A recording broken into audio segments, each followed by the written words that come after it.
Hi, everybody, and welcome to today's Rare Executives podcast, Leaders in AI and FinTech. Now, the subject matter today is the future of asset tokenization. Very topical at the moment, particularly in the light of Donald Trump's recent win and Elon Musk and guys who are clearly huge fans of digital currency, but there's a lot more to it than that. We're very lucky. We've got an expert with us today, which is Sanjeev Bharari, co-founder and CBO of Zonix. Sanjeev, how are you?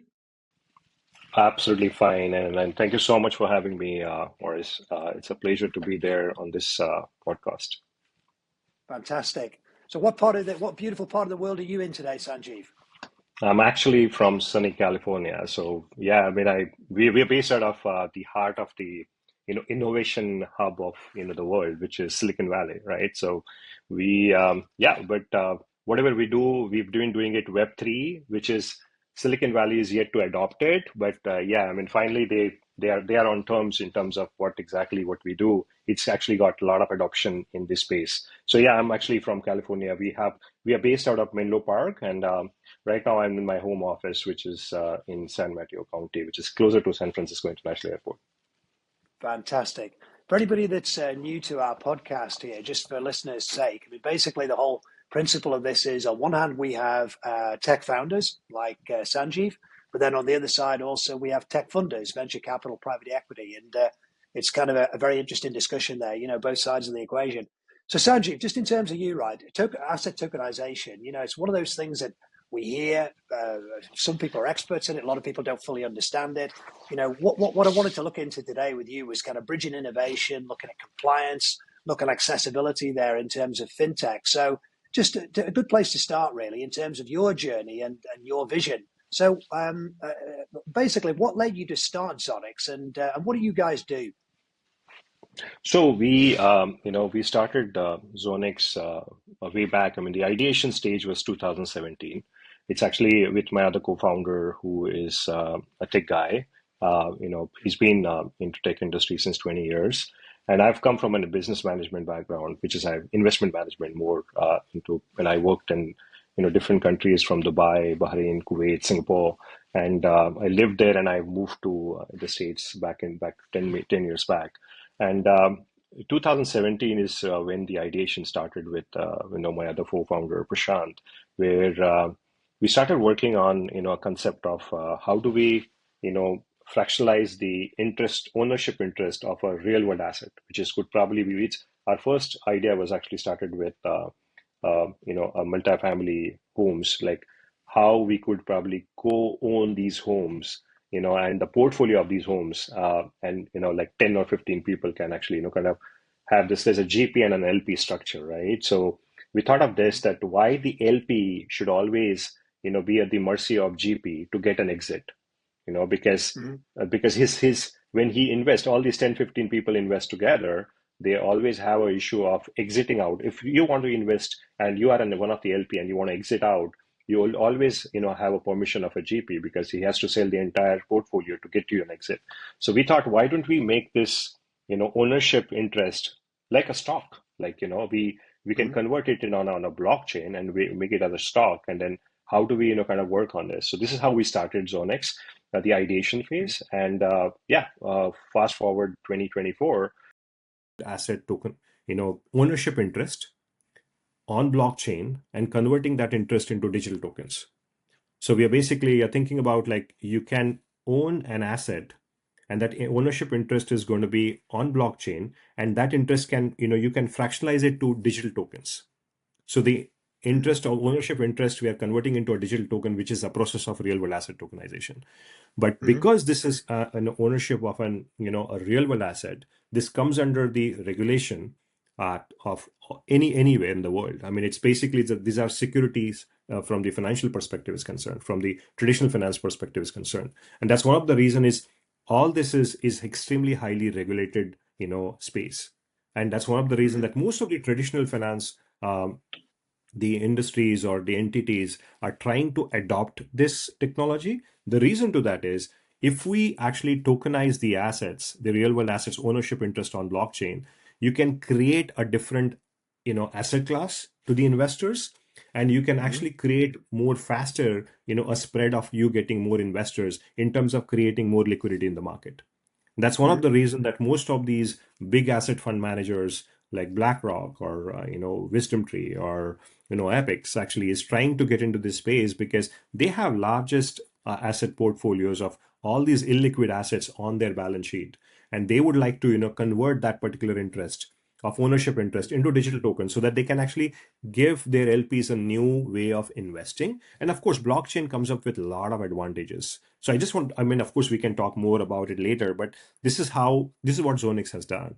So Zonix has actually Right. created the entire, ecosystem for an institution to put the assets on chain very quickly in a more regulated and a compliant manner so that they don't have to kind of create that tech on its own. It's already built, so they just have to kind of take that tech and go to the market immediately. So that's basically what we have done. And Sanjay, when you look at Zonic's solution, obviously there's questions around sort of security and flexibility. Those are the things that people are normally scared of. How does your solution overcome those? So, yeah, first of all, blockchain would, it's a peer-to-peer, right? I mean, it comes with it's an immutable ledger, and it comes with, the security aspect on its own, anyways. But there are two types of securities out here. One is the financial securities in terms of what you're talking about, converting the interest, and then it goes to a regulation, from most of the, like, if it is in US, it is SEC, or if you go to Singapore, it is MAS, or in Germany it is BaFin. So these there are certain regulations which they have established for kind of adopting these digital assets, which is RWA is one of the application in digital assets. So Mhm. though you just have to follow those securities and those regulations we already adopted in our platform. So we've already inbuilt those regulations in our platform. So if you're because typically what happens is if you're issuing securities in that particular jurisdiction, the regulation and compliance would change as per the jurisdiction of an asset class where you are issuing securities. And if you're using Zonex, then you by default can actually have the regulations and compliance inbuilt in our standard where your issuer is issuing the securities for in that particular jurisdiction. So we have done an extensive kind of research for almost all these 7 years to actually get all these local global oracle of compliance in built on our platform. So we actually take care of that particular so we offer regulatory compliant platform. It's kind of like a SaaS service and a white Mhm. label service for any institutions to kind of take this service and go to market like immediately, like now today. Yep. That makes perfect sense. It's funny, Sanjeev, obviously as a layman, when we think of digital assets and people blur the line and, they automatically think of things like cryptocurrency. And obviously they see how volatile that is, Bitcoin, 1 minute it's $10, the next minute it's $60,000. But it's really interesting looking at the Zonix approach there to compliance. And how do you think that's going to help build trust there in the world of digital assets? Fundamentally, there are two different things altogether. Crypto is different than Bitcoin, and Bitcoin and crypto is different than real world assets. The Mm-hmm. reason, see, we are the one commonality in between all these three is they're using blockchain as one of the medium for store data, which is blockchain is nothing like an immutable ledger, right? That's the only functionality. That's the only similarities, if at all, I would see, and that's one of the reasons that people generally don't get confused. That when you talk about real world asset tokenization, you're talking about crypto, you're talking about Bitcoin, but we are not. There are two different things altogether. Mm-hmm. I see Bitcoin is a flagship currency of any of these digital assets. This was the first currency. That's one of the reason. Yes, it is highly, speculative in terms of, when it started 10,000, today probably it's $96,000. It would probably, I don't know where it's going, but that's one of the flagship currency of the digital currencies. Crypto is another, crypto has got multiple of kind of meme coins, NFTs, all of these together consist of crypto. Now the speculation is always, there are different things. There are utilities, these are all utility driven coins. Bitcoin is a flagship currency coin of digital currencies. And if you think about real world asset is, I'm saying real world asset is a representation of your original, like a real asset. that asset is going to be only moving the ownership pattern on chain. That's what we are doing it. We are not this. So think about it, like your office building today, probably in London, right? It Mm-hmm. probably was worth, say, around $5 million, and we are only converting that $5 million in ownership interest on blockchain. So that Mm-hmm. $5 million will never go to zero or never go to Mm-hmm. 10. It'll remain $5 million or it'll appreciate further, right? So Mm-hmm. we are only actually converting that particular interest on blockchain. So that $5 million can like be owned by 5 million, different token holders who could probably buy one share in your, $5 million building which you have. So there's a difference in between the ownership pattern. There's a difference in between the regulations, because if I have to do that for a $5 million, putting into real world asset tokenization, I need to govern and go through the regulatory and compliance, which is applicable in London in that particular jurisdiction. But if you want to go from crypto is a utility because these are community driven coins. Mm-hmm. Bitcoin is a flagship currency. So there is a difference. There's definitely a huge, massive difference. Sanjeev, it's a good example that really of how tokenization has simplified asset management there for companies or investors. Good point. So why is it so important then for different systems to work together in tokenization, and how does Zonix help with this? So we as we said, when we were very early in this space. We were so early in this space that the adoption in this space was not even there from the regulation perspective is concerned, from the client's perspective is concerned. It took me 3.5 years to get my first paid client, and I don't have a shame to say that. I started in Mm-hmm. 2017. I closed deal in 2020 last quarter. The reason to that is because the adoption for this new technology from real world asset tokenization perspective was not there. We were very early. Now today, I'm really happy to say this, that the adoption grew significantly higher. There are a lot of factors. I mean, of course, and I'm not denying the fact that the Web3 community adoption has gone higher, and that would also impacted a lot for an institution to kind of adopt real world asset tokenization as well, because it is, even though it is not directly related to the crypto per se or a Web3 community per se, but it's actually the adoption is going higher because the institutions have now known the fact that there is a real use case for this particular application called real world asset tokenization, and it is Right. benefiting them. It is benefiting them in a larger scale, and the regulators have also adopted this particular space, and that's one of the reasons that they're coming up with more easier regulations in this space, so for institutions and for common investor to adopt real world asset tokenizations. Mm-hmm. Listen, let's talk about the critical role of leadership in early stage companies. It's funny, I mean, in our simple world, and we've talked about this previously, Sanjeev, we kind of see companies going through four stages. Stage one tends to be 10 people who are developing a product or a service. Stage two tends to be where they want to go and sell it and they're building their leadership team. Stage three is where they want domination in their location. And stage four is where they want to be the local market leader. If you look at sort of the critical role of leadership there in early stage companies, and I'm talking about things like, why leadership matters and building those teams and the sort of lessons learned. So why do you believe that the right leadership is crucial for early stage companies, particularly in fintech?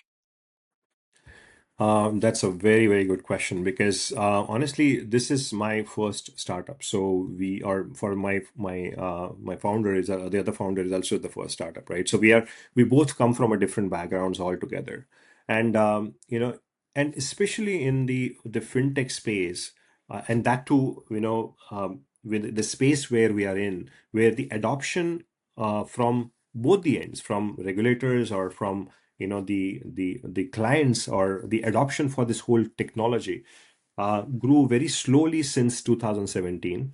I see, you require a lot of patience to actually come to the stage where the adoption would actually come to the level where the validation for what you have built could probably take some chance for you to kind of prove in a way where your technology is working for the institutions what you have built for, right? Mm-hmm. So the leadership, what I've seen, I mean, we've started, of course it took us 3.5 years to get our first validation to the use case what we actually put it on chain, and going from there till today, there are, there are significant, kind of, there are a lot of, first of all, there are a lot of learnings for us because we being, the leaders in this space, and not only from, building our own company, but building the whole ecosystem and the adoption to grow higher, Mhm. we have to do a lot of things. Like I personally have done, sorry for that. So I personally have done, almost close to around 120 odd, kind of events on our own Mhm. to do these, Mhm. these kind of, to literally go to, from Davos to, Davos Economic Forum to, all of these big events to just to make people understand, the community understand that real world asset tokenization has got real use cases. And Mhm. that's one of the reasons that what we've learned so far is there are two types of leaderships which you actually have to perform when you're actually in this space, especially in, where Zonix has come from. One is that you need to drive the community as a thought leader in this space.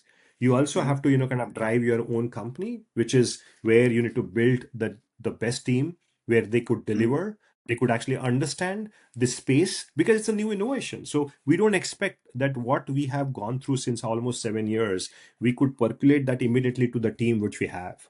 So there are three challenges. I mean, there are different challenges. I mean, I'm being very honest, and it's a tough road. It's an extremely tough road for us to, kind of manage both the ends.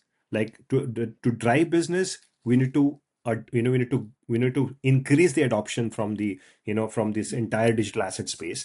And when Mhm. you come back to your own driving your own company, there is another, way to, kind of get the best leaders for, driving the company along with all the two of us. So Mhm. there are definitely challenges. And what about the qualities you look for? I mean, obviously that'll change as the company grows, but what qualities do you look for in team members and leaders who you want to join Zonix? I first of all, I mean, I always say this, and to my team that there has to be a, inclination towards, this new innovation. You need to learn. You need to have a passion towards learning this new innovation because you need to have a patience to, kind of. Because it took us long. It took us long to even, see the validation for the use case which we first built. And I say that you need to have a passion to, kind of grow with the company, and you need to have, a liking towards that particular innovation which we are building, because we are literally adding a significant value and a change to the traditional finance industry, which has been Mhm. like almost like 7 6 7 decades they have been only doing the same thing. And we are changing that huge massive $1 trillion industry to the, to getting, a new innovation in this, in their existing ecosystem. So you really Mhm. need to have a patience to, do this. You need to have a passion to do it. You need to have the required knowledge and a skill for that particular skill set to, be there in that space. And I Mhm. if you have all of these three, I'm the rest is, rest is a smooth journey. You just have to, kind of, Right. because we know that the company is growing. Company is growing. We are doing, we are getting a lot of adoption higher. We are getting a lot of, good clients. We are getting good validations to the use cases what we have built. So I think this is what it matters from the leadership perspective is concerned. Good point there in terms of the qualities you look for. I mean, what about you? Has your approach to leadership evolved as Zonix has grown and established itself in the industry? I mean, I don't want to say that we are established. We are still growing, right? I mean, it's actually from my end or my other founders end. We both are actually, I mean, we both are learning, and the stage where we are in today.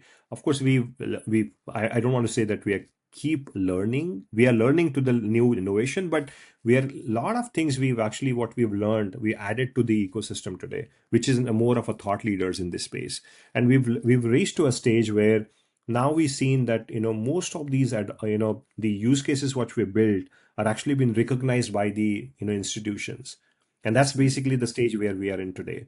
I mean, as far as Zonix is concerned, and we both Mhm. are actually, kind of putting that, as a first, priority for us to, kind of. And of course we are increasing our team. We are actually, putting more, more qualified resources which we, know that they could probably, help us to increase our, our speed, not to go to the market, because to the speed to the market, because today what is important for us is speed to the market, instead of we just, Mhm. thinking about how do our GTM would work.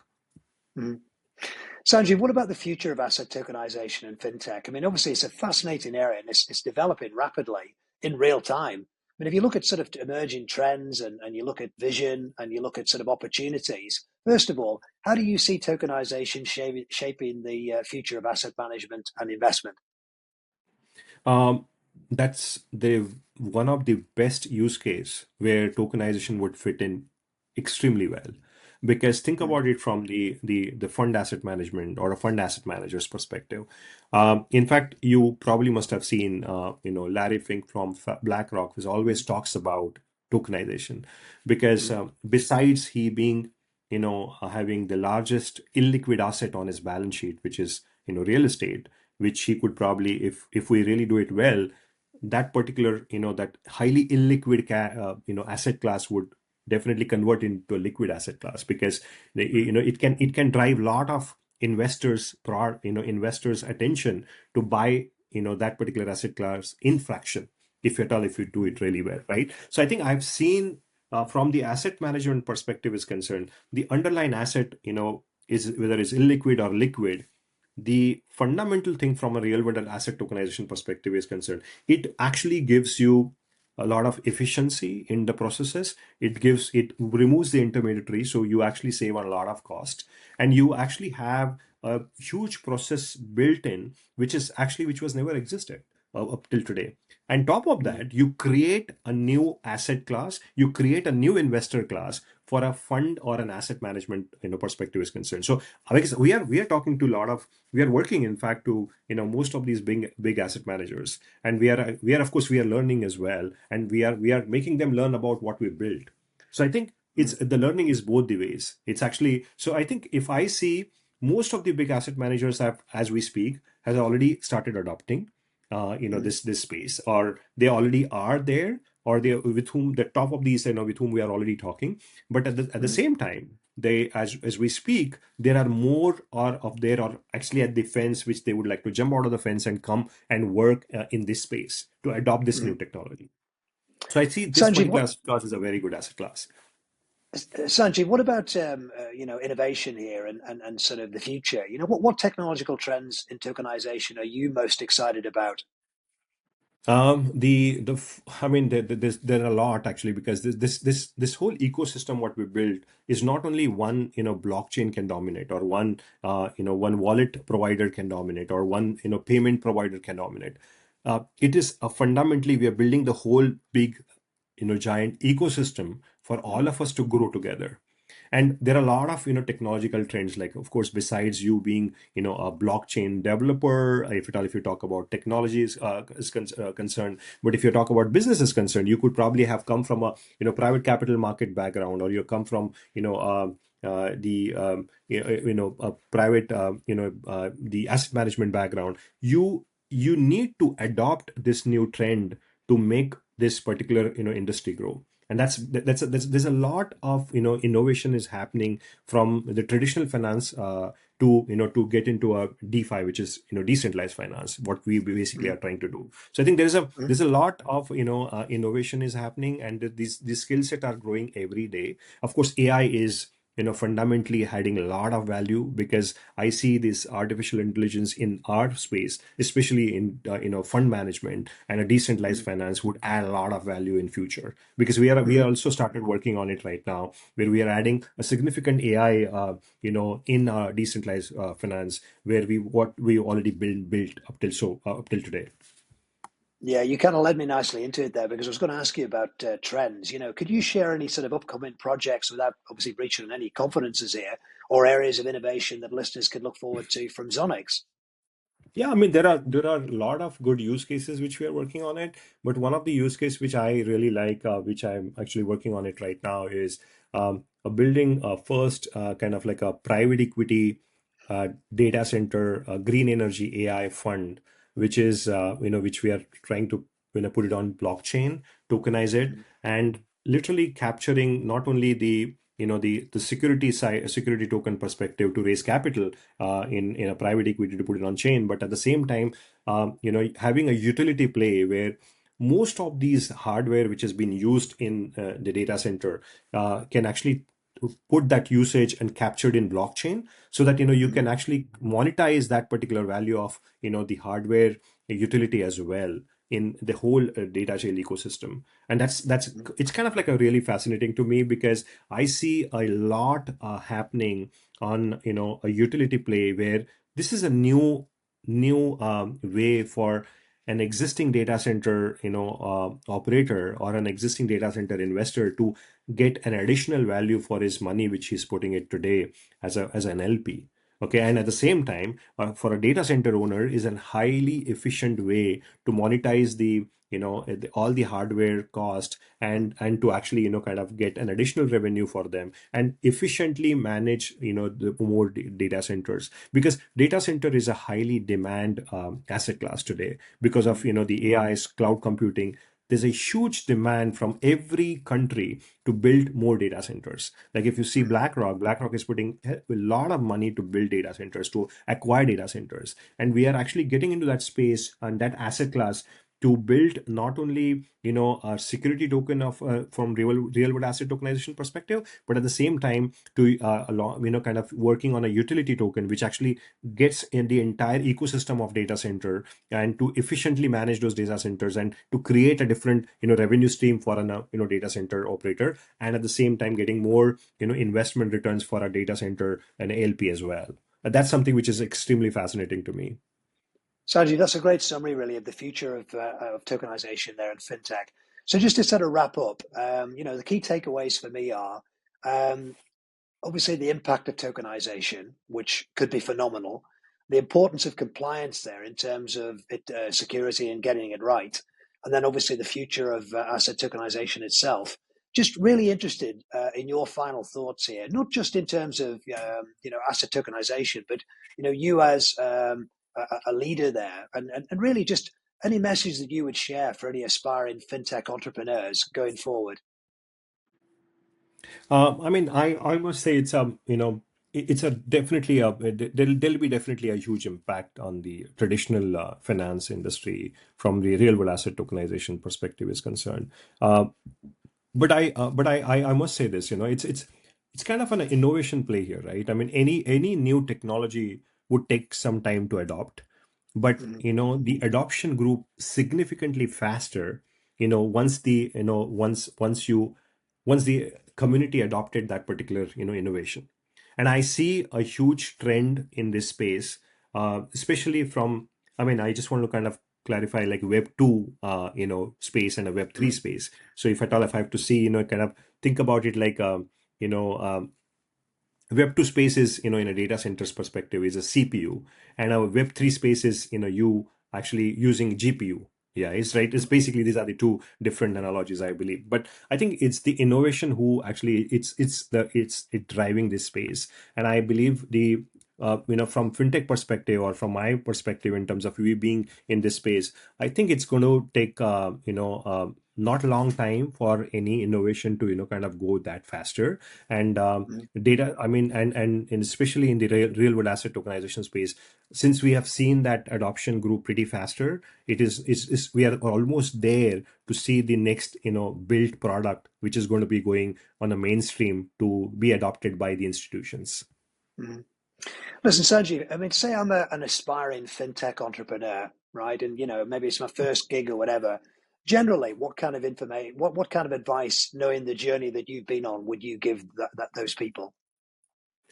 I mean, when I started, I'm being very honest, I was not aware, of we I thought it's I know we are jumping in probably a swimming pool, but then it's an ocean when we jumped it, right? And Mm-hmm. that's always the case. I mean, it's the new innovation would always tech innovation or would always come up with challenges, and you need to be prepared to face those challenges. You need to be prepared to have patience. You need to be prepared to have that adoption level to go higher. So I think these are some really big challenges which you would not come to know once you don't jump on it, right? Once you don't jump into that big ocean to actually know what exactly is how it's driving your this whole space. And the journey so far is quite challenging. I mean, I just don't want to say that it's everything is rosy out here, the adoption is gone really higher. No, we are still learning, we are still kind of, so you need to be extremely patient to get into any startup venture, because startup venture is definitely not a very